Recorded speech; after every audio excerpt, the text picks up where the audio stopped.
Komisi 3 DPR RI menegaskan bahwa aksi penyiraman air keras terhadap saudara Andri Yunus merupakan bentuk resistensi atau perlawanan terhadap komitmen pemerintahan Presiden Prabowo untuk memaksimalkan perlindungan, pemajuan, penegakan, dan pemenuhan hak asasi manusia sebagaimana tertuang dalam Akta Cita. Saya telah mendapatkan perintah langsung dari Bapak Presiden untuk melaksanakan pengusutan tuntas secara profesional, transparan, dan tentunya langkah-langkah yang kita lakukan tentunya tetap mengedepankan scientific crime investigasi.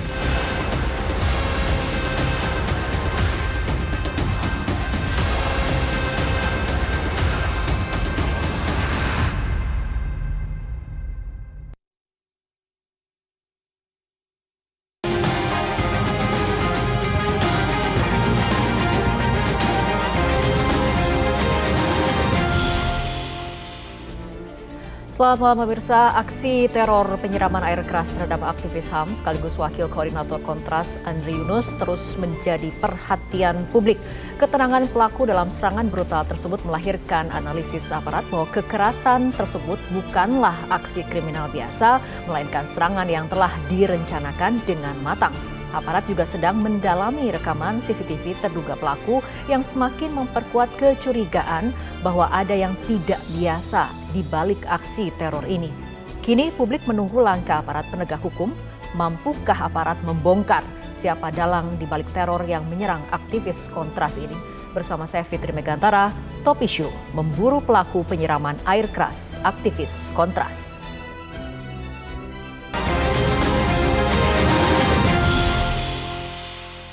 Dan pemirsa, untuk membahas topik malam hari ini telah hadir di studio Metro TV Koordinator Komisi untuk Orang Hilang dan Korban Tindak Kekerasan, Dimas Bagus Arya. Selamat malam, Mas Dimas. Selamat malam. Terima kasih telah hadir di studio Metro TV dan juga kita akan berbincang bersama psikolog forensik Mas Reza Indragiri. Mas Reza, apa kabarnya malam hari ini? Alhamdulillah baik. Oke, dan di sambungan Zoom juga telah bergabung bersama kami anggota Komisi Kepolisian Nasional atau Kompolnas, Bapak Hairul Anam. Selamat malam, Pak Hairul.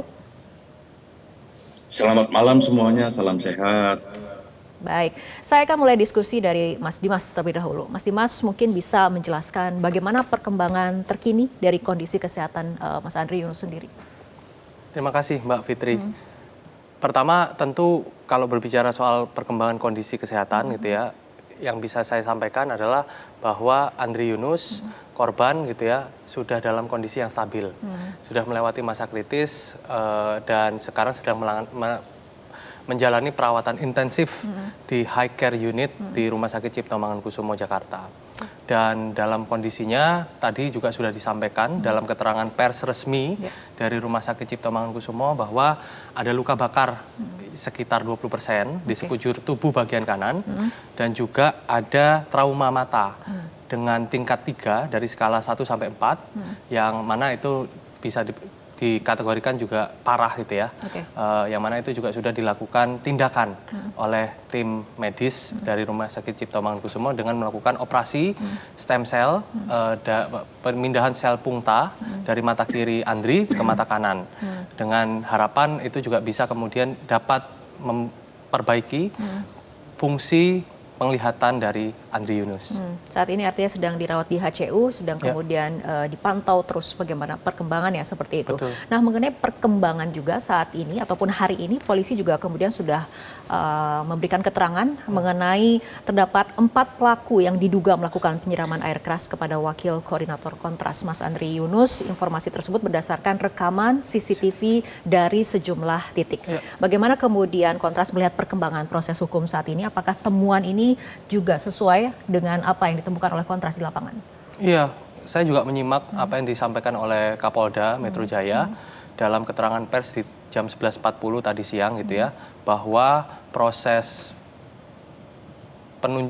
penelusuran petunjuk yang mengarah pada akhirnya pengungkapan terduga 4 pelaku yang melakukan atau bertanggung jawab terhadap penyiraman air keras terhadap saudara Andri Yunus. Itu juga satu hal yang menurut kami patut diapresiasi gitu ya. Dalam situasi hari ini menurut kami kerja kepolisian yang cepat, efektif diharuskan karena ini bagian dari yang menurut kami ini adalah skenario yang terencana.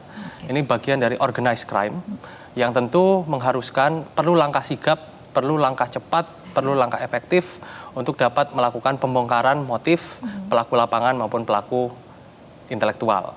Nah, dalam konteks itu 86 titik CCTV yang disampaikan oleh kepolisian itu juga sudah kami lakukan perbandingan dengan upaya mandiri yang kami lakukan terkait dengan penelusuran sejumlah orang-orang yang disinyalir melakukan upaya rentetan sistematis. Termasuk adalah tidak hanya terpaku pada tindakan penyiramannya, tapi sebelumnya juga ada upaya penguntitan, ada upaya surveillance yang dilakukan, yang itu juga terekam dalam CCTV. Oke, Mas Dimas, mengenai surveillance sendiri, kembali pada pernyataan polisi ini diduga 4 orang terduga pelaku yang menggunakan 2 sepeda motor ini menunggu korban di depan salah satu restoran fast food Cikini, kemudian mengikuti korban yang bergerak menuju Jalan Diponegoro dan selanjutnya ke arah Jalan Salemba. Apakah ini kemudian memang yang Anda katakan mengenai ada indikasi penguntitan itu? Ya, penguntitan bahkan tidak dilakukan hanya di depan restoran fast food yang ada di Cikini gitu ya. Karena sebelumnya korban itu melakukan tapping podcast di kantor Yayasan Lembaga Bantuan Hukum di Jalan Diponegoro dengan tajuk remilitarisasi dan judicial review di Indonesia. Sekitar pukul 11 tapping itu selesai dan korban kemudian mengarah ke pom bensin Cikini untuk mengisi bensin bahan bakar.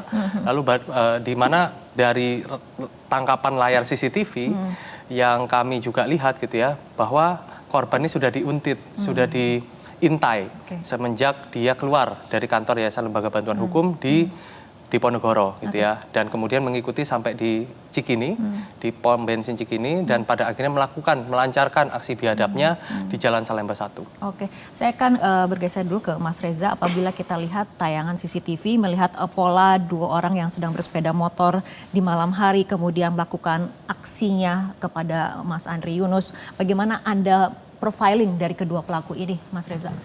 Yang bisa saya lihat hanya 2 orang. Jadi ketika polisi mengatakan ada 4 orang atau mungkin lebih, karena tidak teramati, praktis saya tidak bisa memberikan cermatan. Begini, kalau tadi dikatakan oleh Mas Dimas bahwa ini terencana. Kemudian dari pihak kepolisian juga disebut-sebut sepertinya percobaan pembunuhan berencana. Demikian pula Ketua Komisi 3, Segendang Sepenarian, mengatakan ini bukan sebuah kejahatan spontan. Kita akan bisa menakar apakah ini sungguh-sungguh terencana kalau dari sudut pandang psikologi forensik ada 4 tolok ukur yang terpenuhi. Yaitu target, insentif, resources atau sumber daya dan resiko. Saya kupas satu persatu. Target, bahwa para pelaku sudah mengincar memang pihak inilah, bukan pihak lain lah yang akan menjadi sasaran kejahatannya.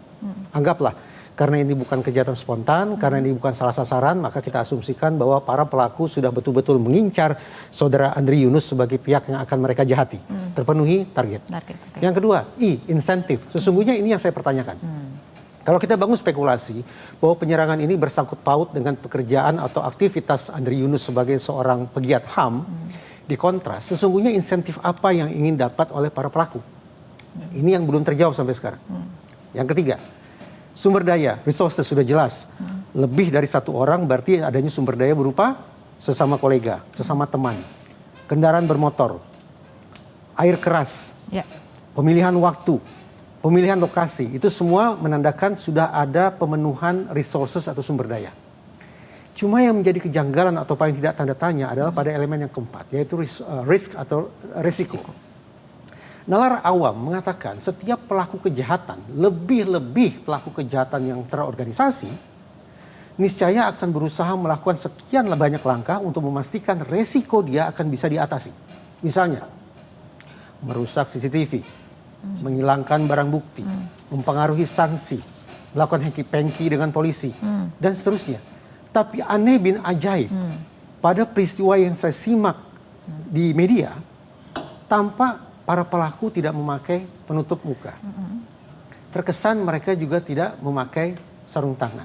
Lebih-lebih pelaku kemudian melemparkan botolnya begitu saja. Itu artinya meninggalkan barang bukti. Jejak ya. Saya menjadi ragu, paling tidak pada elemen yang keempat atau resiko, yaitu pengelolaan resiko, pengelolaan risk ini, bagaimana saya bisa teryakinkan ini merupakan sebuah tindak tanduk yang memenuhi elemen itu. Karena itu, kendati sejak awal kita semua tampaknya bersepakat ini merupakan kejahatan yang berencana, tapi ada dua elemen yang belum terjawab secara definitif hingga saat ini, paling tidak bagi saya. Pertama terkait dengan insentif, dan yang kedua terkait dengan pengelolaan resiko. Apa boleh buat? Kalau dua elemen ini belum terjawab, maka praktis saya tidak mengiyakan dan juga tidak menyanggah. Namun paling tidak saya memiliki alasan untuk mempertanyakan seberapa jauh, seberapa kokoh sesungguhnya spekulasi yang kita bangun bahwa ini merupakan kejahatan berencana. Oke, kita akan tunggu tanggapan dari Mas Dimas dan juga Pak Hairul Anam, tapi kita ikuti jeda berikut terlebih dahulu.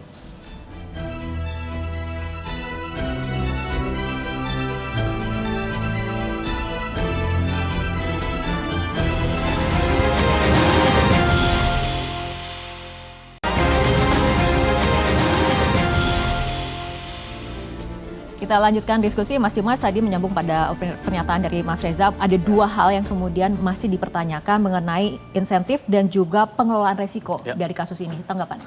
Ya, saya mungkin mau menanggapi Bang Reza ya gitu. Analisanya tentu berangkat dari keilmuan dan juga kepakaran gitu ya.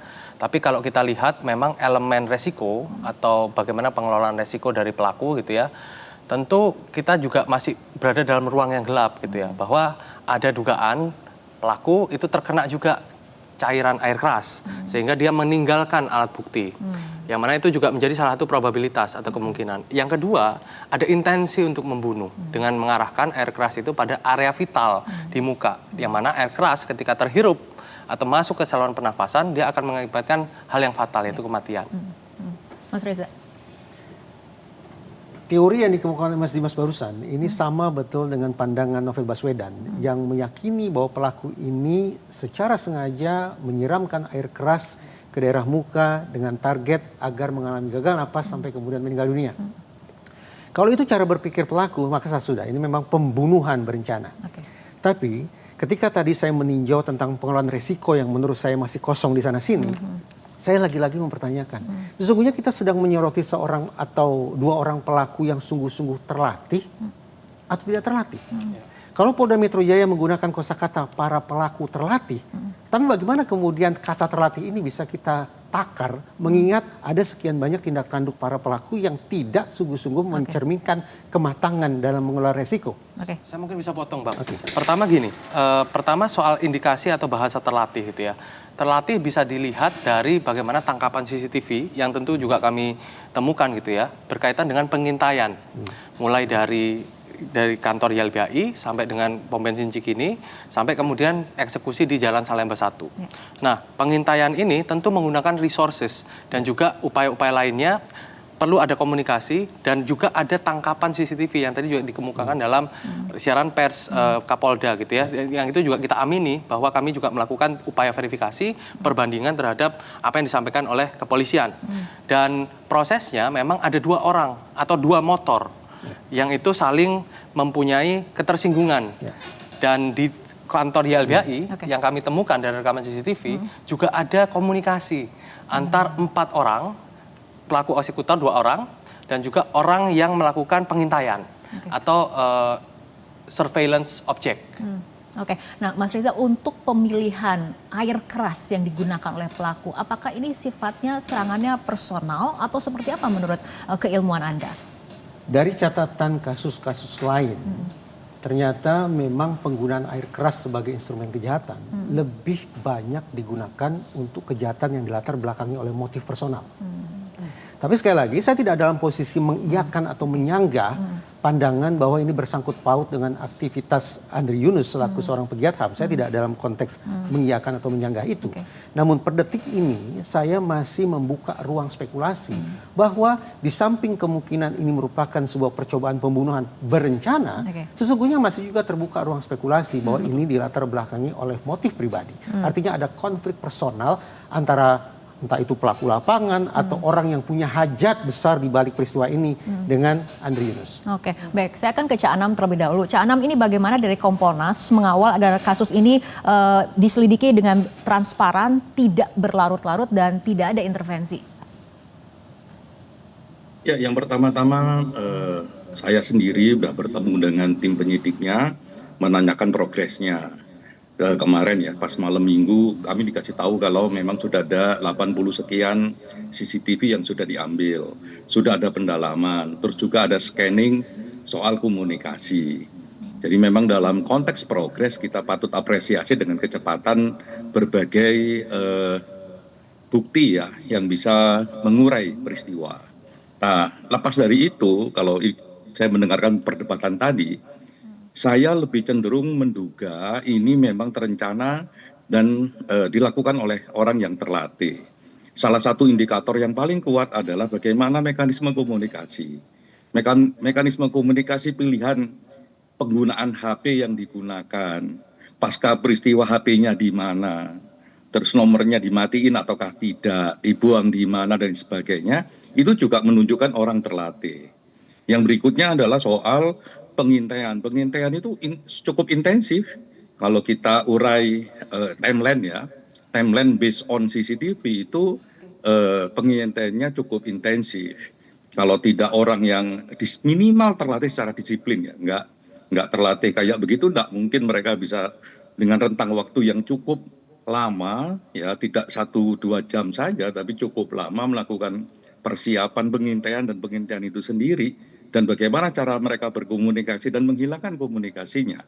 Nah itu saya menduga ini memang dilakukan oleh sekelompok orang yang terlatih. Nah kalau ini pilihannya sekelompok orang yang terlatih, artinya memang ya ada orang yang memiliki kepentingan, siapapun dia, ya memiliki kepentingan terhadap kerja-kerja dari Kontras gitu. Nah ini yang saya dapatkan ya, saya berinteraksi dengan teman-teman penyidik, berinteraksi dengan teman-teman komunitas hak asasi manusia, juga ngecek di lapangan juga, itu yang saya temukan itu. Oke, hasil kemudian komunikasi dengan teman-teman penyidik, apakah kemudian Kompolnas sudah mengetahui apakah polisi sudah mengantongi identitas dari 4 terduga pelaku yang disebutkan ini? Yang pasti dari bentuk CCTV dapat, dari cara terduga pelaku ini berkomunikasinya, polanya juga dapat. Pasca peristiwa juga dapat, sebelum peristiwa juga dapat. Saya kira fakta-fakta itu ya harusnya bisa ditarik kesimpulan kira-kira dia itu siapa dan profesinya apa, terlatih ataukah tidak terlatih itu udah dapat gitu. Sebenarnya ya, cuman memang kan ini kan ada kebutuhan-kebutuhan yang sifatnya penegakan hukum, yang pembuktiannya cukup ketat gitu. Oleh karenanya memang ya kita minta supaya polisi tetap harus profesional, ya meneliti secara dalam, pendekatannya memang harus ilmiah. Di samping itu ya ayo secara bersama-sama bahu-membahu mengawasi prosesnya agar peristiwa ini terang benderang, tidak hanya pelaku lapangan yang bisa diungkap tapi juga pelaku yang bertanggung jawab. Tapi sepanjang sampai sekarang sih prosesnya kami apresiasi terhadap langkah yang dilakukan oleh kepolisian dengan kecepatan dan bahan-bahan yang sudah mereka dapat. Oke, kembali ke Mas Dimas. Cana mengatakan ini terencana, terlatih, dilihat dari mekanisme komunikasi yang mereka lakukan. Saya juga mau menambahkan ya, dalam konteks terlatih dan juga mungkin direncanakan, kita coba lihat track recordnya Mas Andri dalam ruang kerja dia sebagai pembela hak asasi manusia.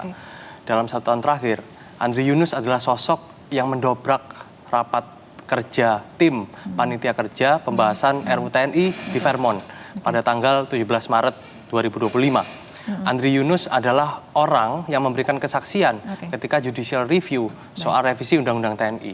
Jadi dalam kacamata seperti ini dan dalam rekam historis yang ada soal intimidasi menggunakan air keras, menggunakan alat-alat teror gitu ya, tentu ini bagian dari skema. Ada satu situasi di mana ada kemungkinan-kemungkinan, saya belum bisa memastikan bahwa ini adalah motif paling utama atau faktor utama yang menjadi melandasi motif serangan. Tapi saya bisa pastikan bahwa dalam rekaman historis perjalanan bangsa Indonesia dan juga konteks penyerangan terhadap kelompok-kelompok kritis, ini adalah hal yang justru menjadi salah satu penguat bahwa ada pola yang mirip. Apa yang tadi disampaikan Mas Anam soal rencana, lalu soal pengintaian dan juga kemudian berangkat dari latar belakang Andri Yunus sebagai orang yang memang punya latar belakang melakukan kerja-kerja pembelaan HAM dan demokrasi. Oke, saya akan ke Mas Reza sebelum jeda. Ini mengenai pengintaian ataupun penguntitan, sejauh mana pola ini bisa mengindikasikan ada struktur komando di atas pelaku-pelaku yang ada di lapangan ini? Saya memilih membedakan antara terencana dan terlatih. Terencana, tadi saya katakan ada 4 elemen yang harus terpenuhi sampai kemudian kita mantap mengatakan ini terencana. Sementara terlatih menunjukkan tingkat skillful, kefasihan seseorang dalam melakukan sebuah aksi kejahatan dengan menggunakan instrumen tertentu. Sekali lagi, kefasihan seseorang melancarkan kejahatan dengan instrumen tertentu. Faktanya, sebagaimana bisa kita saksikan di rekaman CCTV itu, sekali lagi, bagaimana mungkin pelaku yang kita yakini terlatih justru memilih untuk tidak menutupi muka mereka sama sekali. Bagaimana kita bisa juga teryakinkan mereka kita sebut terlatih, tapi ternyata mereka justru terkena air keras itu sendiri. Sampai kemudian menampilkan gelagat kepanikan dengan meninggalkan barang bukti, yaitu melempar botol itu di tengah tempat terbuka. Paling tidak 2 atau 3 indikator perilaku itu yang menjadi alasan bagi saya untuk sekali lagi mempertanyakan. Ini kita sedang bicara terencana atau bicara terlatih. Kalau terencana, tampaknya iya, kendati ada PR tentang 2 elemen tadi yang masih harus diisi. Yaitu terkait dengan insentif dan pengelolaan pengelolaan risiko. Tapi terkait dengan terlatih, penjelasan yang paradoks satu sama lain, baik dari Mas Dimas maupun dari Mas Anam, membuat saya ragu bahwa para pelaku 2 orang ini adalah sungguh-sungguh orang yang terlatih. Oke, Mas Reza dan juga Mas Dimas, kita akan lanjutkan kembali perbincangan, tapi kita ikuti jeda berikut terlebih dahulu.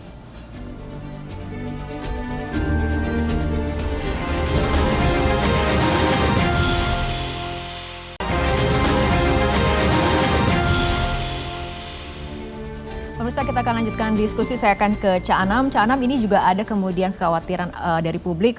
Apakah kemudian kasus ini nantinya akan hanya berhenti di eksekutor ataupun pelaku lapangan? Bagaimana kemudian Kompolnas memastikan bahwa ini diusut secara tuntas, termasuk jika ada aktor intelektualnya?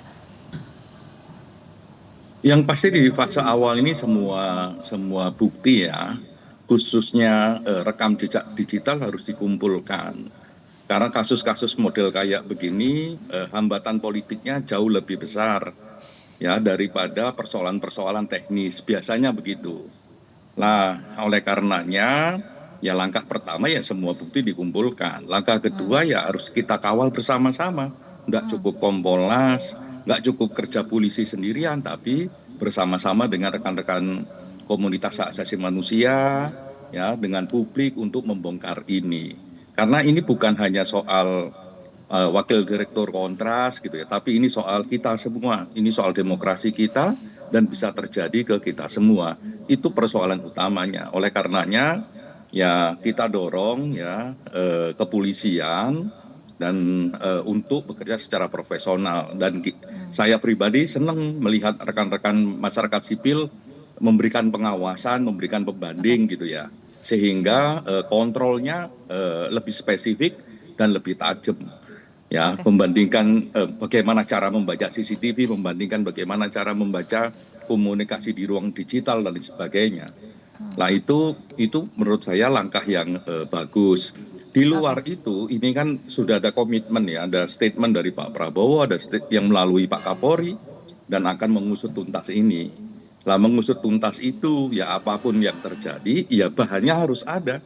Bahannya apa ya? Bukti-bukti itu dengan berbagai karakternya, termasuk bagaimana cara orang berkomunikasi ya, memilih timeline, memilih lokasi dan sebagainya.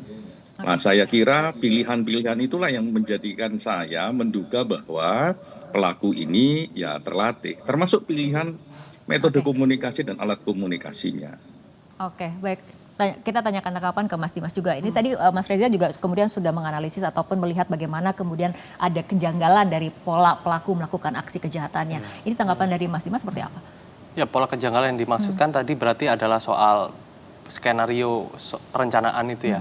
Bahwa ada kecerobohan dari pelaku yang pada akhirnya mengakibatkan meninggalkan beberapa alat bukti atau petunjuk. Yang itu juga bisa didapatkan oleh kepolisian maupun kami di masyarakat sipil gitu ya. Yang kedua, kejanggalan lainnya yang menurut kami gitu ya, terlepas dari insiden dalam hari naas itu juga adalah sejumlah tindakan gitu ya, atau proses-proses lainnya yang berkaitan dengan pemilihan waktu dan juga motifnya yang masih belum terungkap gitu ya. Tentu meninjau motif harus ada beberapa analisa dan kami sedang melakukan itu di masyarakat sipil, terutama di Kontras, karena kami mau coba melihat sebenarnya apa sih yang melandasi sampai akhirnya ada serangan secara nyata kepada Andri Yunus gitu ya. Dan saya bisa pastikan bahwa sejumlah upaya-upaya atau tindakan-tindakan yang mengarah pada peristiwa-peristiwa yang sifatnya brutal ini itu dilandasi oleh kiprah dari Mas Andri Yunus dan juga bagaimana eksistensi dia sebagai pembela hak asasi manusia dan bekerja di Kontras. Oke, Mas Reza? Saya merasa terluka tapi sekaligus bangga akan kiprah Andri Yunus ini. Mengingatkan saya pada sosok pahlawan HAM yaitu Munir. Munir adalah orang nomor 1 di Kontras dan juga tokoh elit di Imparsial. Pertanyaannya, kalau memang para pelaku ini punya misi besar, katakanlah untuk membungkam para pegiat sipil, kenapa yang mereka incar justru tanda petik sebatas wakil koordinatornya? Bukankah aksi kejahatan itu akan lebih dahsyat pesannya, akan lebih impactful kalau yang diincar adalah koordinator Kontras itu sendiri? Kenapa yang justru diincar adalah wakil koordinator? Kira-kira apa, Mas? Iya, pertanyaan itu saya mau coba renungkan sebagai pertanyaan personal. Saya juga menanyakan itu karena lagi-lagi motifnya tidak terungkap. Tapi yang kedua, kalau saya boleh membagikan pandangan, adalah karena faktor exposure. Nah, kalau kita lihat rekam jejak 1 tahun yang tadi saya ceritakan, bagaimana kiprah dia yang cukup viral ketika mendobrak rapat kerja Panja pembahasan RUU TNI di Vermont, lalu juga sejumlah ekspos dia ketika melakukan rangkaian advokasi hak asasi manusia yang dilakukan oleh Kontras gitu ya. Tentu ini juga bisa menjadi salah satu faktor penentu. Saya tidak bisa menjawab secara clear mungkin Mas Reza ya, kenapa tidak saya gitu ya. Tapi secara personal, yakinlah pada saya gitu ya, saya juga mempertanyakan itu. Oke, baik. Motif ini yang belum terungkap. Gitu. Mas Dimas, Mas Reza, kita akan berbicara mengenai langkah selanjutnya harus seperti apa, tapi kita ikuti jeda berikut lebih dahulu.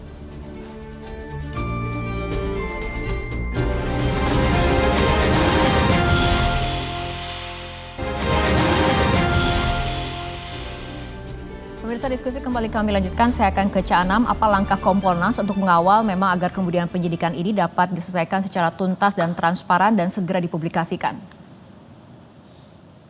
Ya, yang pertama-tama memang kita selalu mengawasi semua proses yang di kepolisian harus transparan. Lah, salah satunya itu ya preskon tadi siang itu komunikasi kami dengan rekan-rekan kepolisian, apapun yang sudah dilakukan, apa yang didapat ya komunikasikan ke publik, komunikasikan ke keluarga korban.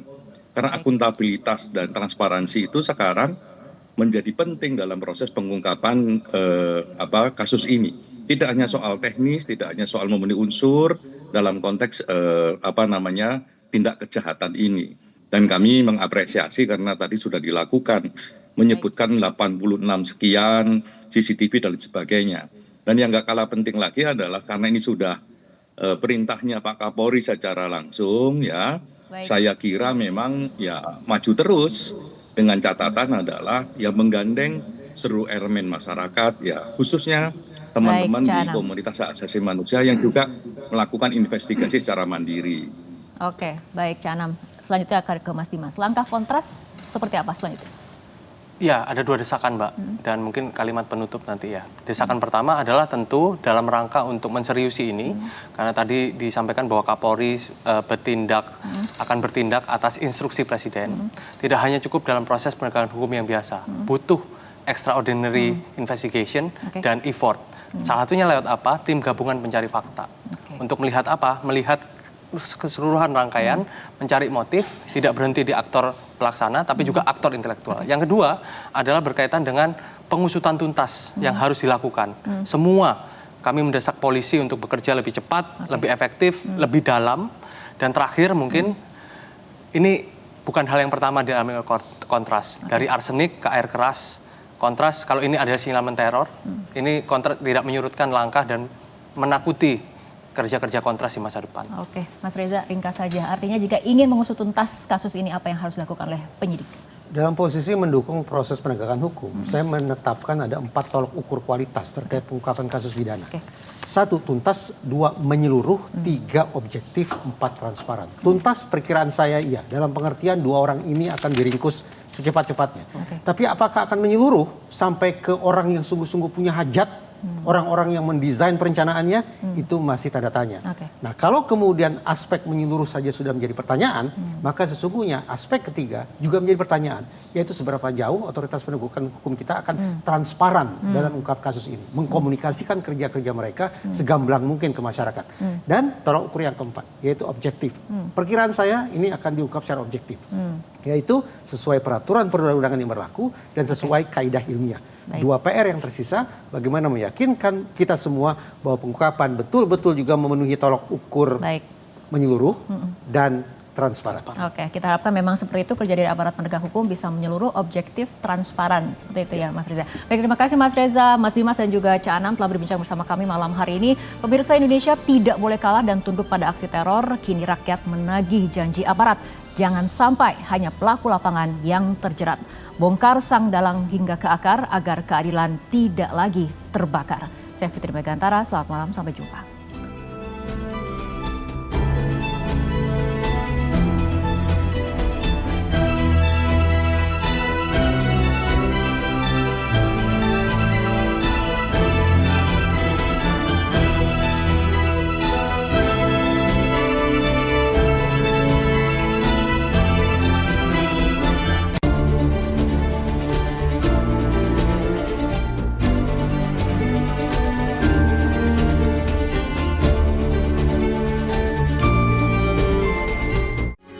Metro TV. Jelajahi cara baru mendapatkan informasi. Download Metro TV Extend sekarang.